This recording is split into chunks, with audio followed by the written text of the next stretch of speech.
Bueno, pues con el foco puesto en Europa, enseguida miramos estas amenazas de la OTAN, esta información de Financial Times que ya habla de ataques preventivos, algo que por cierto no es nuevo, algo que la semana pasada también informaba Político. Antes, Adrián, te quiero preguntar por esto, estas conversaciones con Ucrania, esta ruptura, precisamente por la entrada en la OTAN, por el hecho de que Ucrania tenga que ceder el Donbass y también, bueno, pues estos escándalos de corrupción que se lo están poniendo cada vez más complicado a Volodymyr Zelensky. Sí, las perspectivas están cambiando de día en día. Un día parece que son más optimistas, otro día menos optimistas, pero sí hay un hilo de fondo que parece transmitirnos que las posiciones en general de los bandos que negocian están todavía excesivamente lejanas, ¿no? Y cuando miramos a los bandos que negocian, estamos mirando fundamentalmente a Rusia por un lado y a la Unión Europea por otro, a los grandes países de Europa, mejor dicho, fundamentalmente Reino Unido, Alemania y Francia, que son los que están manteniendo esa tensión belicista porque quieren evitar a toda costa que Rusia gane esta guerra por el miedo que tienen a las repercusiones no militares, a las repercusiones políticas e ideológicas del triunfo de Rusia, que para ellos pues es algo parecido al fin del mundo, ¿no?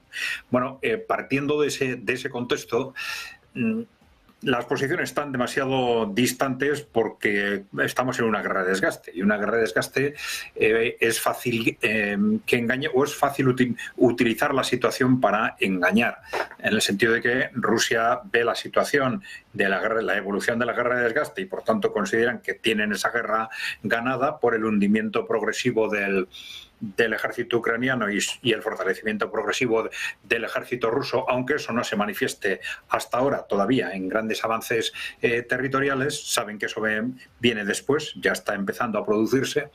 Y, sin embargo, el que no se produzcan avances territoriales como consecuencia de la dinámica de guerra de desgaste facilita que las potencias europeas se engañen a sí mismas, intentando definir la situación como una situación más o menos equilibrada entre Ucrania y Rusia, lo cual en absoluto responde a la realidad. Como Rusia objetivamente, estratégicamente, tiene ganada la guerra y por lo tanto su expectativa es que esto avance hacia un contexto que prácticamente sea de rendición o capitulación de Ucrania, ¿no?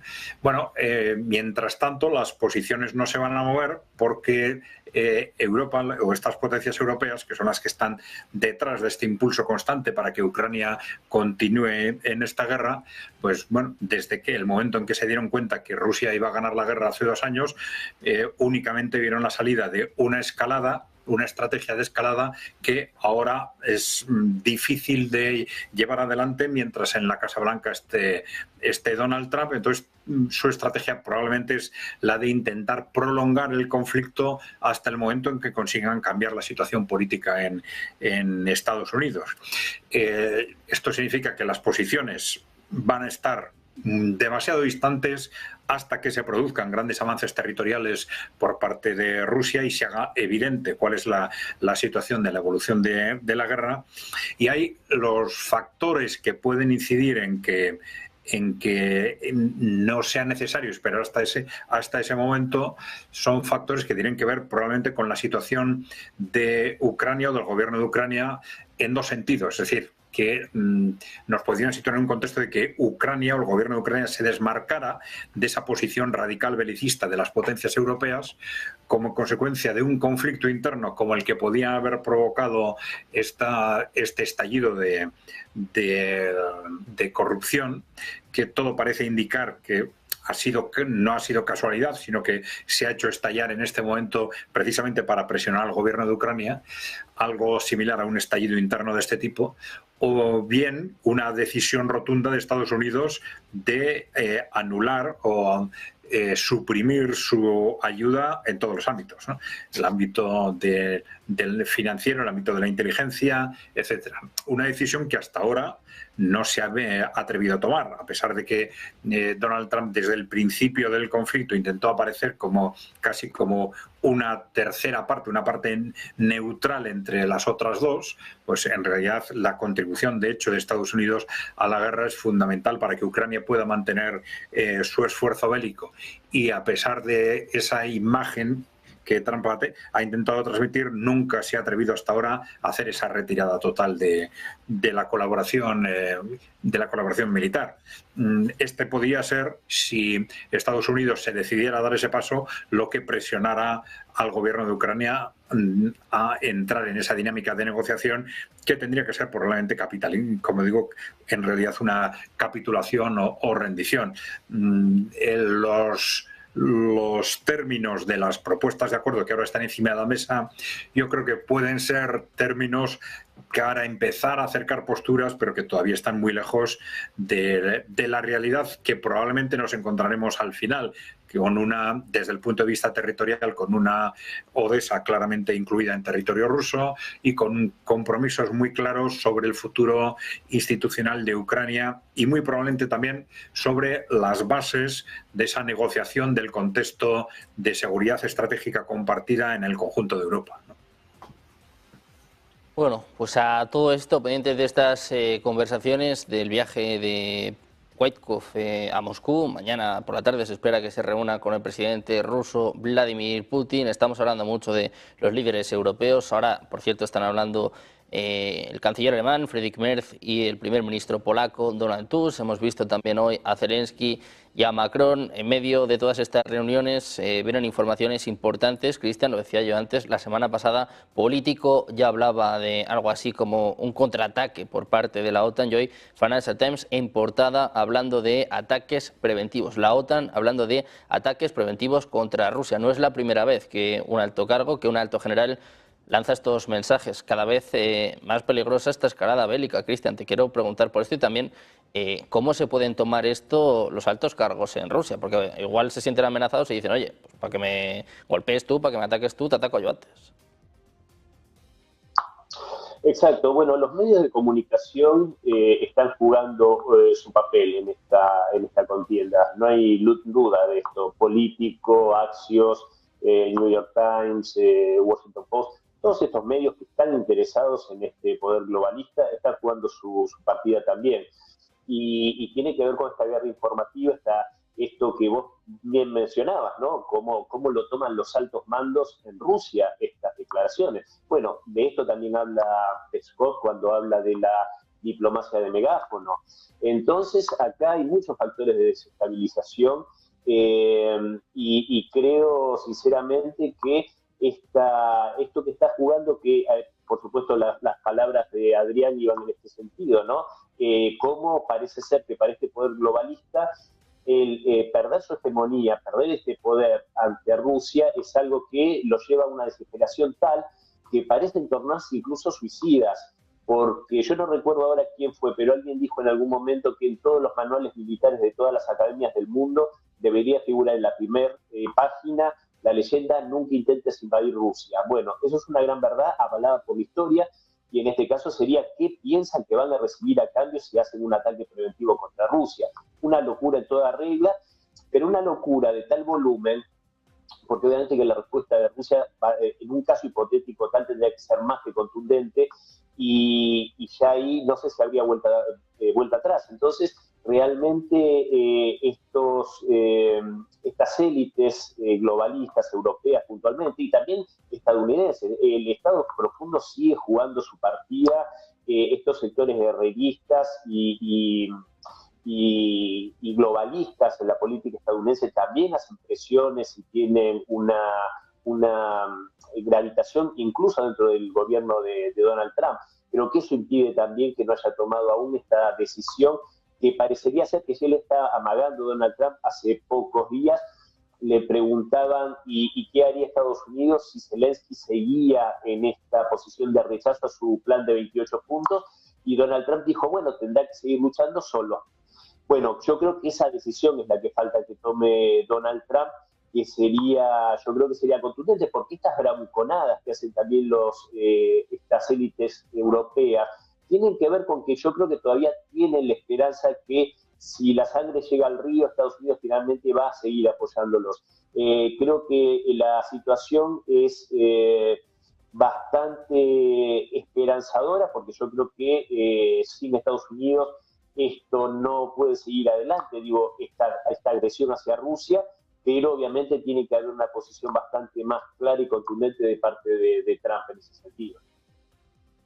Bueno, pues un Donald Trump que cada vez está siendo más vehemente en este sentido, cada vez bueno, pues está hablando más de cómo está la realidad en el terreno. Decía la pasada semana que bueno, si Ucrania no acordaba, si Ucrania no alcanzaba un acuerdo, pues Rusia iba a conquistar cada vez más territorio, algo bueno, pues que parece evidente, pero que no se ve en la OTAN o en los líderes europeos. Te quiero preguntar también a ti por esto, Paco, ¿cómo ves estas amenazas por parte de la OTAN y cuál puede ser la respuesta de Rusia? Me viene a la cabeza el mensaje del presidente ruso, Vladimir Putin, la semana pasada, que volvía a insistir en que no tiene ningún interés en atacar a Europa, no tiene ningún interés en atacar a la OTAN. Lo que sí que parece que empieza a hacernos dudar es si, al contrario, sí que hay más interés. Si la OTAN realmente tiene un interés en atacar a Rusia y por qué se lanzan estos mensajes tan peligrosos por parte de altos generales, que no son personajes cualquiera.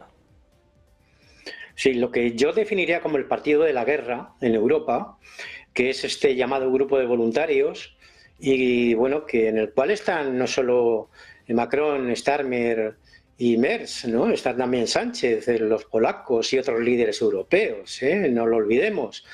Es un partido de la guerra y han ligado su futuro a un estado prebélico frente a Rusia e incluso a una perspectiva a medio o corto plazo, incluso de guerra con Rusia, ¿no? Incluso algunos dirigentes de la Unión Europea y de la OTAN están hablando, ¿no?, de un escenario de guerra con Rusia. No son conscientes de lo que están haciendo, ¿no? Es una especie de demencia terminal de unos países en plena decadencia, ¿no? Y de unos dirigentes cada vez más cuestionados a nivel interno en sus propios países. Rusia no hace tanto ha modificado su doctrina estratégica nuclear, ¿no?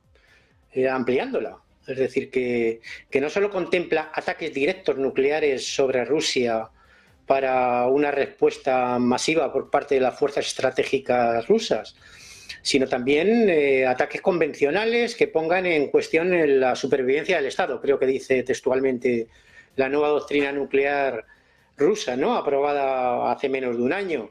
Es decir, no tienen en cuenta todos estos factores y, bueno, el factor principal, ¿no?, que es un hecho histórico, ¿no?, una enseñanza histórica de las últimas décadas después de la Segunda Guerra Mundial.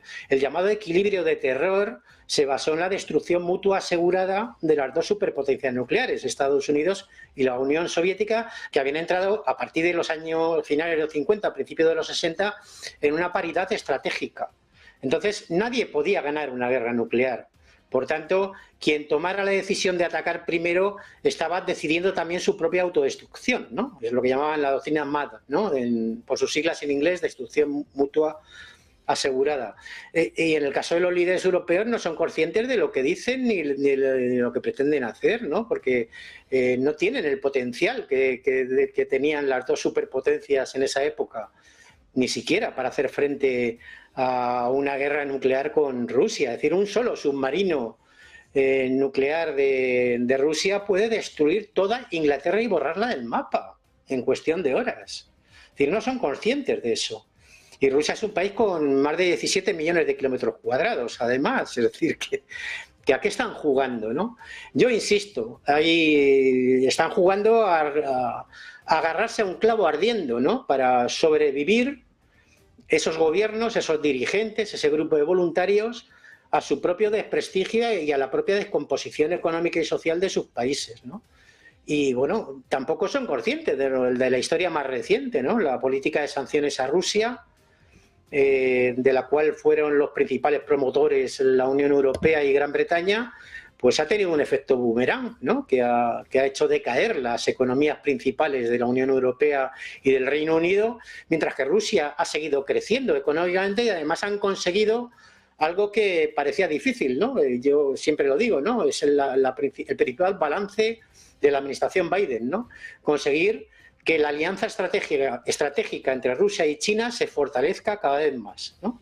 Países que en décadas pasadas incluso eran rivales estratégicos, ¿no? Bueno, pues han conseguido eso, que Rusia y China se acerquen cada vez más, que fortalezcan su alianza estratégica y que decaigan sus economías, ¿no? Y la destrucción de los últimos restos del Estado social, ¿no? Porque cuando hablan de estas cifras astronómicas de 800.000 millones de euros, etcétera, de algún sitio lo tienen que sacar, ¿no? Y lo que se gasta en cañones no se gasta en mantequilla, ¿no? Recientemente se publicaba que el señor Sánchez, que prometió hace unos meses que el incremento del gasto militar no iba a suponer un recorte del gasto social, algo prácticamente imposible.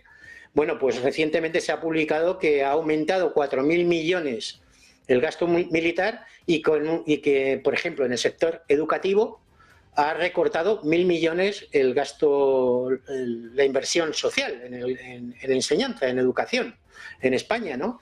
Es decir, bueno, aparte de esto reflejar la catadura moral de un mentiroso patológico como el señor Sánchez, bueno, refleja que lo que estamos viendo en Europa es que esta reconversión de la economía europea, una economía basada en la industria en los países centrales, como es el caso de Alemania, y en los servicios en los países periféricos, pues en una economía de guerra necesita una excusa, ¿no? Un leitmotiv, y el leitmotiv es Rusia es culpable, ¿no? Volvemos al relato, ¿no? De los años 40, ¿no? Rusia es culpable.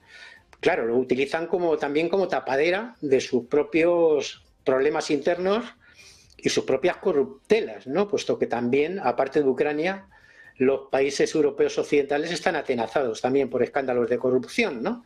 Y hay una cuestión que ha apuntado Cristian que me parece muy interesante, ¿no? No solamente es el factor europeo en el que me he extendido, es que en el plano interno de Estados Unidos ahí están los neocon. Y los neocon es una facción bipartidista, que está tanto en el Partido Demócrata como en el Partido Republicano. De hecho, durante la administración Biden, los neocon, es decir, el sector más afín al complejo militar industrial, eran el gobierno de facto, ¿no? Con un presidente que ni siquiera era capaz de firmar los decretos, si no fuera por los bolígrafos estos automáticos y todo esto, ¿no? Y no tenía capacidad mental para gobernar, ¿no? Los neocon en Estados Unidos, durante toda la última administración Biden, gobernaban el país, ¿no? Y dentro de la administración Trump hay facciones, ¿no? Una facción más conservadora que puede estar representada por el vicepresidente Vance,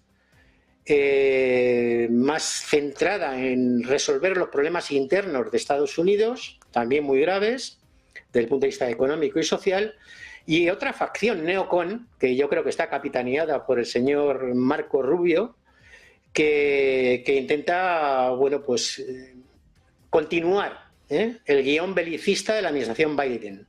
Y bueno, pues al final hay una tensión entre estos dos sectores, y esto se está reflejando en los dimes y diretes y los avances, estancamientos de los diálogos con Rusia de cara a superar el conflicto de Ucrania.